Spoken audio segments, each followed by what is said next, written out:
अगर आप भी रेलवे जयन की तैयारी कर रहे हो तो आपको सब्जेक्ट वाइज वेटेज का होना पता होना बहुत जरूरी है, क्योंकि कई बार हम ऐसे सब्जेक्ट को पढ़ते हैं, तीन तीन चार चार रिवीजन लगा लेते हैं और पता चलता है 100 में से 5 क्वेश्चन 6 क्वेश्चन पूछे जा रहे हैं और हमारा टाइम वेस्ट हो जाता है। और कई बार ऐसे सब्जेक्ट को छोड़ देते हैं जिनका वेटेज काफी ज्यादा होता है। एक सिंगल वन सब्जेक्ट 10-10 नंबर की होती है, 15 नंबर की होती है, 25 नंबर की होती है। तो हमें क्या करना है कि जो मोस्ट वेटेज सब्जेक्ट है, 4 से 5 सब्जेक्ट ऐसी है जिनमें से मैक्सिमम पेपर सेट होता है, तो सिर्फ उन पर अच्छे से फोकस कीजिए। देखो दूसरी सब्जेक्ट को नहीं छोड़ना है क्योंकि कभी कभी पैटर्न चेंज हो जाता है, लेकिन जो प्रीवियस से एनालिसिस करने पर पता चला है तो उन्हीं के हिसाब से मोस्टली पेपर सेट होता है और उनके वेटेज के अकॉर्डिंग ही अपनी स्टडी कंटिन्यू रखें।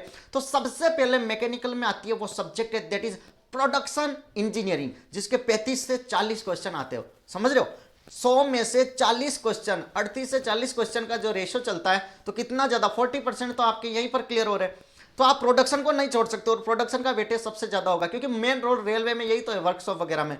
सेकंड है इंडस्ट्रियल इंजीनियरिंग, इंडस्ट्रियल इंजीनियरिंग का भी यूज होगा, मोस्टली रेलवे में यही चीजें काम आती है। तो 40 + 10 50 मार्क्स तो यहाँ पर 2 सब्जेक्ट से क्लियर हो गए। अब पता चला थर्मोडाइनेमिक्स वगैरह ऐसी छोटी छोटी किताबें पढ़ते जा रहे हो और वेटेज तो 2 सब्जेक्ट में 50 नंबर आ रहे हैं, समझो। और थर्ड है that is fluid mechanics, fluid mechanics का weightage 10 number, strength of material 10 number, और लास्ट है that is mechanics, engineering mechanics होती है उसके 12 से 13 नंबर का वेटेज चलता है। मतलब 5 सब्जेक्ट को मिलाऊं तो इनकी टोटलिंग 75 to 80 मार्क्स चलती है, कितनी 80 नंबर।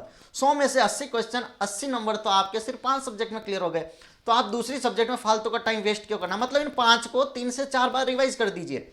101% आपका सिलेक्शन कोई भी नहीं रोक सकता।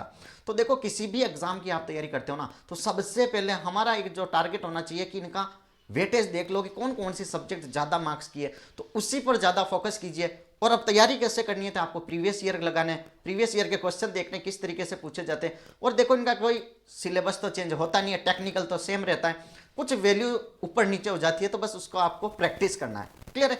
और टाइम कम होता है, क्वेश्चन ज्यादा करने हैं तो ज्यादा भी हार्ड एंड फास्ट न्यूमेरिकल नहीं आएंगे, बहुत बड़े बड़े कॉम्प्लेक्सिटी वाले क्वेश्चन दे दिए, बिल्कुल बेसिक पूछा जाता है। Thank you so much. Channel को लाइक शेयर सब्सक्राइब